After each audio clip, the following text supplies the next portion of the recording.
Hi ಎಲ್ಲರಿಗೂ ನಮಸ್ಕಾರ. ನಾನು ನಿಮ್ಮ ಗಾಯತ್ರಿ ಜಾಲಿಯಾಳ್ ಮಾತಾಡತ್ತೀನಿ. ಇತ್ತೀಚೆಗೆ ನನ್ನ ಬಗ್ಗೆ, ನನ್ನ ಗಂಡನ ಬಗ್ಗೆ ಮುಕ್ಕಳಪ್ಪ ಲವ್ ಜಿಯಾದ್ ಅಂತ ಏನೇನೋ ಸುದ್ದಿ ಆರೋಪ ಹೊರಸಾತಾರ. ಅದೆಲ್ಲ ಸುಳ್ಳು. ಲವ್ ಜಿಯಾದ್ ಏನೂ ಆಗಿಲ್ಲ. ನಾ ಸ್ವ ಇಚ್ಛೆಯಿಂದ ಇಬ್ಬರು ಪ್ರೀತಿಸಿ ಮದುವೆ ಆಗೇವಿ, ರಿಜಿಸ್ಟರ್ ಮ್ಯಾರೇಜ್ ಕೂಡ ಆಗೇವಿ.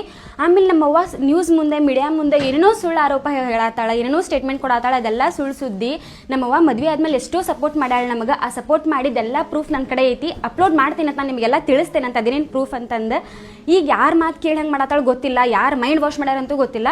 ಆಮೇಲೆ ಹುಡುಗಿ ಮೈಂಡ್ ವಾಶ್ ಮಾಡಿ ಮುಕ್ಕಳಪ್ಪ ಕರ್ಕೊಂಡು ಹೋಗ್ಯಾನ ಅಂತ ಹೇಳತ್ತಾರ. ನನಗೆ ಯಾರು ಮೈಂಡ್ ವಾಶ್ ಮಾಡಿಲ್ಲ, ಏನು ಮಾಡಿಲ್ಲ. ನಾ ಸ್ವ ಇಚ್ಛೆಯಿಂದ ಇವ್ರ ಕಡೆ ಬಂದೀನಿ.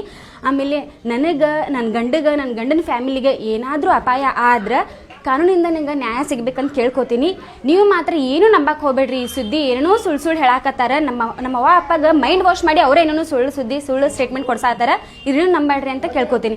ಹಾಯ್ ಎಲ್ಲರಿಗೂ ನಮಸ್ಕಾರ. ನಾನು ನಿಮ್ಮ ಗಾಯತ್ರಿ ಜಾಲಿಯಾಳ್ ಮಾತಾಡತ್ತೀನಿ. ಇತ್ತೀಚೆಗೆ ನನ್ನ ಬಗ್ಗೆ, ನನ್ನ ಗಂಡನ ಬಗ್ಗೆ ಮುಕ್ಕಳಪ್ಪ ಲವ್ ಜಿಯಾದ್ ಅಂತ ಏನೇನೋ ಸುದ್ದಿ ಆರೋಪ ಹೊರಸಾತಾರ. ಅದೆಲ್ಲ ಸುಳ್ಳು. ಲವ್ ಜಿಯಾದ್ ಏನೂ ಆಗಿಲ್ಲ. ನಾ ಸ್ವ ಇಚ್ಛೆಯಿಂದ ಇಬ್ಬರು ಪ್ರೀತಿಸಿ ಮದುವೆ ಆಗೇವಿ, ರಿಜಿಸ್ಟರ್ ಮ್ಯಾರೇಜ್ ಕೂಡ ಆಗೇವಿ. ಆಮೇಲೆ ನಮ್ಮವ್ವ ನ್ಯೂಸ್ ಮುಂದೆ, ಮೀಡಿಯಾ ಮುಂದೆ ಏನೇನೋ ಸುಳ್ಳು ಆರೋಪ ಹೇಳತ್ತಾಳ, ಏನೇನೋ ಸ್ಟೇಟ್ಮೆಂಟ್ ಕೊಡತ್ತಾಳ. ಅದೆಲ್ಲ ಸುಳ್ಳು ಸುದ್ದಿ. ನಮ್ಮವ್ವ ಮದುವೆ ಆದ್ಮೇಲೆ ಎಷ್ಟೋ ಸಪೋರ್ಟ್ ಮಾಡ್ಯಾಳ ನಮಗೆ. ಆ ಸಪೋರ್ಟ್ ಮಾಡಿದ್ದೆಲ್ಲ ಪ್ರೂಫ್ ನನ್ನ ಕಡೆ ಐತಿ. ಅಪ್ಲೋಡ್ ಮಾಡ್ತೀನಿ ಅಂತ ನಿಮಗೆಲ್ಲ ತಿಳಿಸ್ತೇನೆ ಅಂತ. ಅದೇನೇನು ಪ್ರೂಫ್ ಅಂತಂದು ಈಗ ಯಾರು ಮಾತು ಕೇಳಿ ಹಂಗೆ ಮಾಡತ್ತಾಳು ಗೊತ್ತಿಲ್ಲ, ಯಾರು ಮೈಂಡ್ ವಾಶ್ ಮಾಡ್ಯಾರಂತೂ ಗೊತ್ತಿಲ್ಲ.